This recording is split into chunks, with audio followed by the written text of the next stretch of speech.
Assalamualaikum warahmatullahi wabarakatuh. Innal hamdalillah nahmaduhu wa nasta'inuhu wa nastaghfiruh wa na'udzu billahi min shururi anfusina wa min sayyiati a'malina. May yahdihillahu fala mudilla lahu wa may yudlil fala hadiya lahu. Asyhadu an la ilaha illallah wahdahu la syarika lahu wa asyhadu anna Muhammadan 'abduhu wa rasuluhu la nabiyya ba'dahu. Allahumma salli wa sallim ala sayyidina wa maulana Muhammad wa ala alihi wa sahbihi ajma'in, amma ba'du. Ya ayyuhalladzina amanu taqullaha haqqa tuqatih wa la tamutunna illa wa antum muslimun.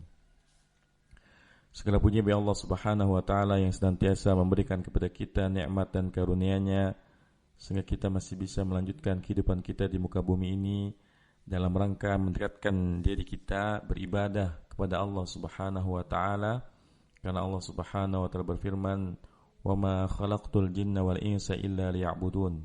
Dan tidaklah aku ciptakan jin dan manusia kecuali untuk menyembah aku. Dan di antara sarana yang bisa memudahkan kita untuk mendekatkan diri kita kepada Allah Subhanahu wa taala adalah dengan memahami bahasa Arab.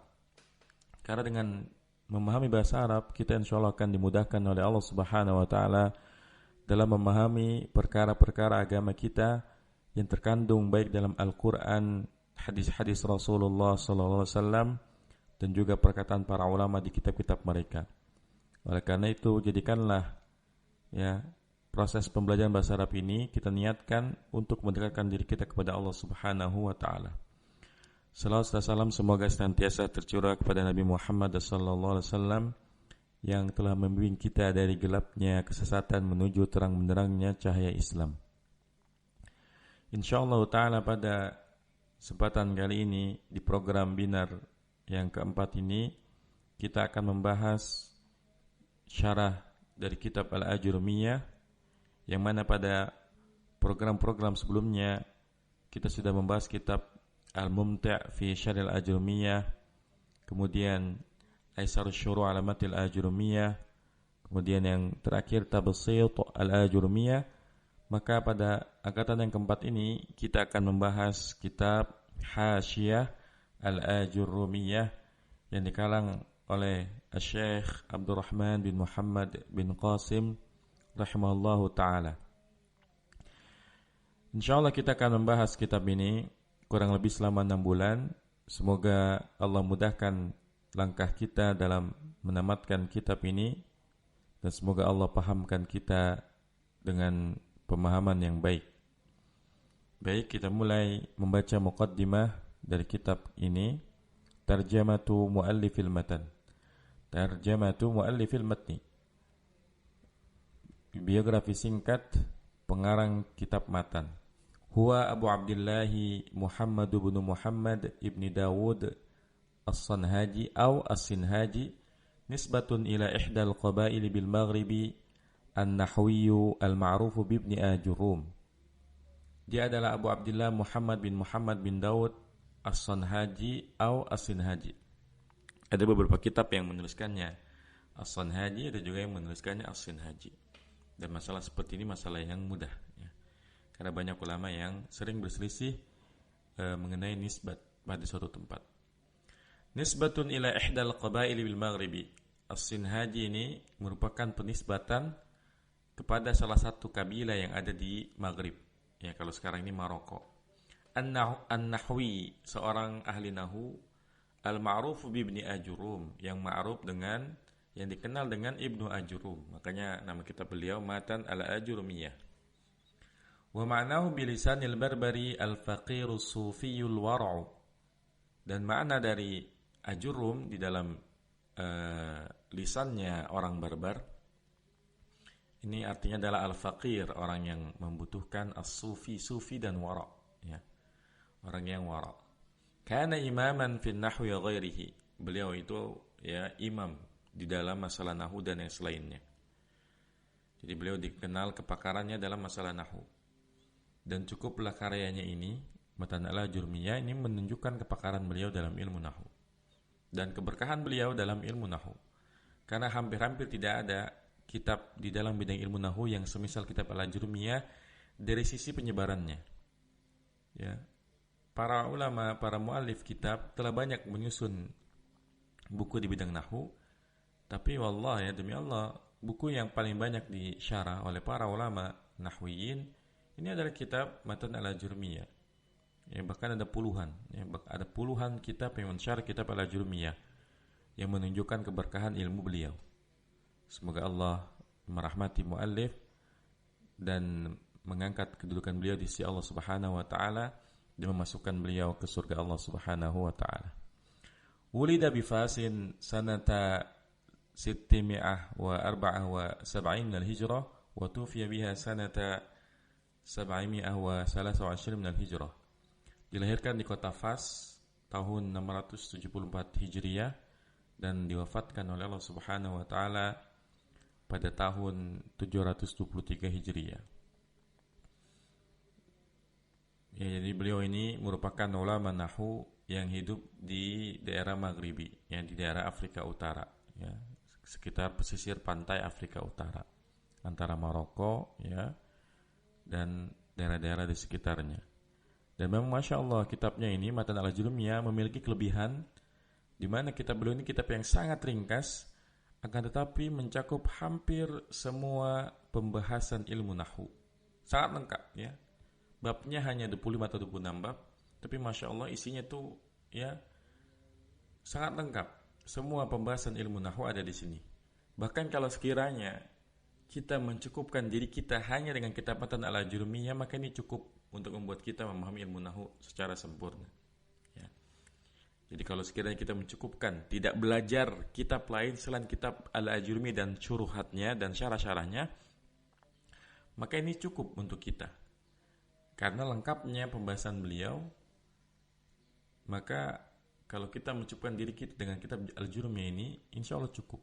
Ya. Meskipun memang kalau kita ingin melanjutkan kemahiran kita dalam bahasa Arab pada level selanjutnya, maka sebaiknya dilanjutkan dengan membaca kitab yang lainnya seperti Alfiyah Ibnu Malik. Ya, ini baru akan menambah hasanah kita terkait ilmu nahwu dan sharaf. Tetapi kalau untuk dasar saja, artinya kalau kita punya niat belajar nahwu, tujuannya adalah untuk membaca kitab kuning atau agar kita bisa mudah memahami tulisan bahasa Arab, baik Al-Quran atau hadis Rasulullah sallallahu alaihi wasallam ataupun kitab-kitab para ulama, maka cukup dengan kitab al-Ajurmiyah ini. Yang penting setelah tuntas membaca kitab al-Ajurmiyah, dilanjutkan dengan praktek baca kitab.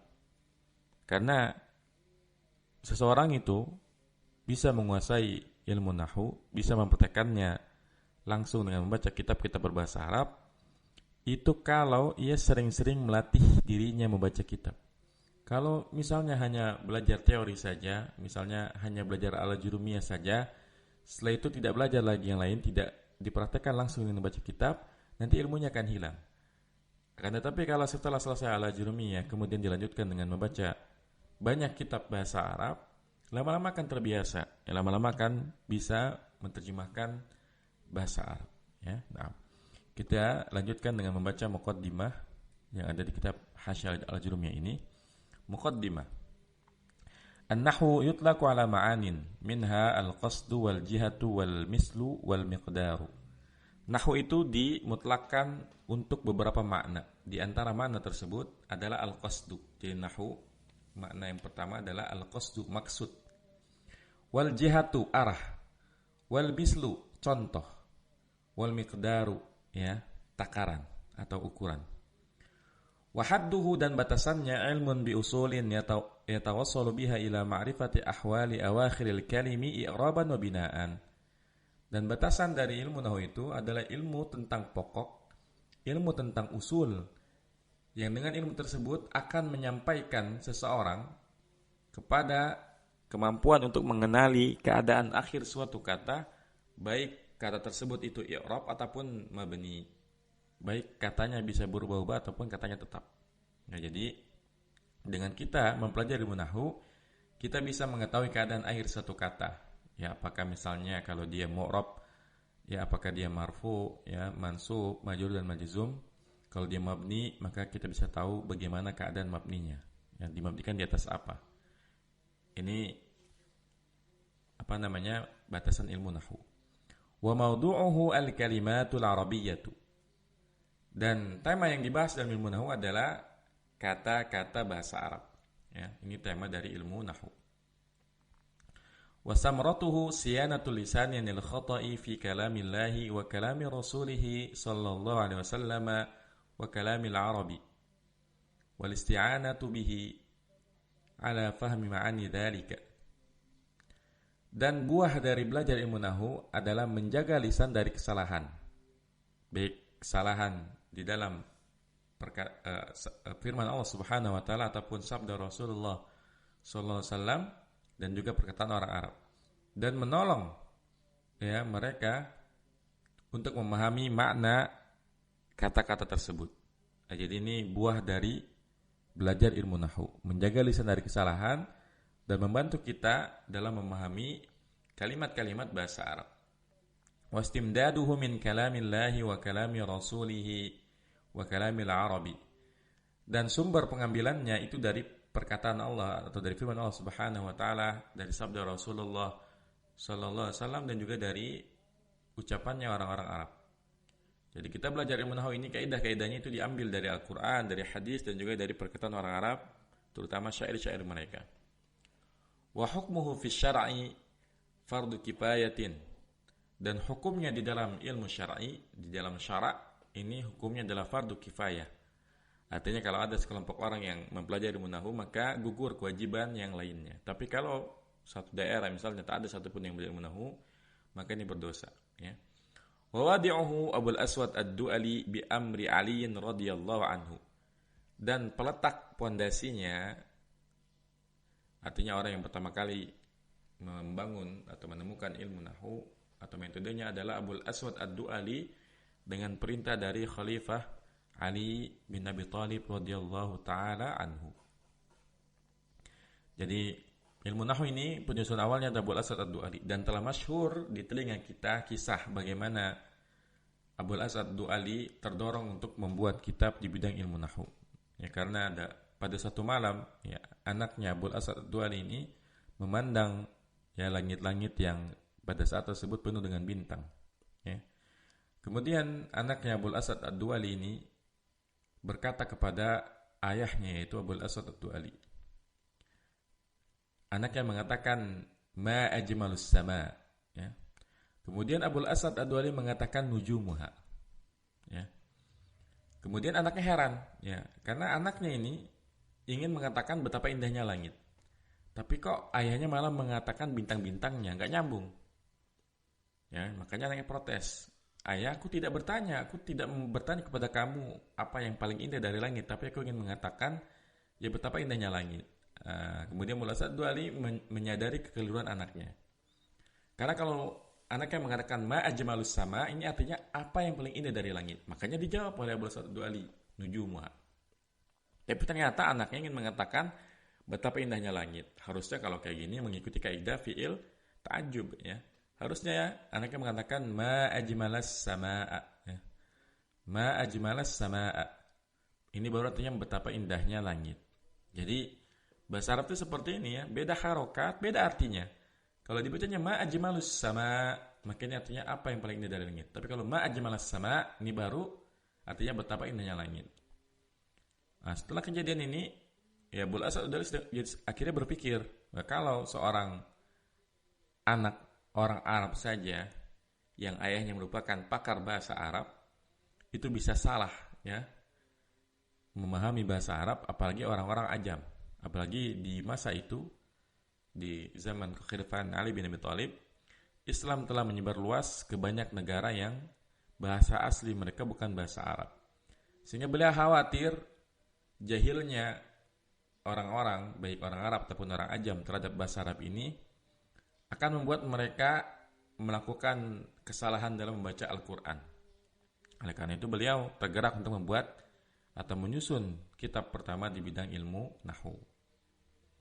Kemudian setelah selesai beliau menyusun kitab nahwu, beliau hadirkan buku tersebut kepada Khalifah Ali bin Abi Thalib. Kemudian Ali bin Abi Thalib ya terkesan dengan buku yang dibuat oleh beliau. Maka Ali bin Abi Thalib mengatakan, ya unhu nahwa hada, buatlah yang semisal ini. Artinya kalau bisa buku yang semacam ini diperbanyak.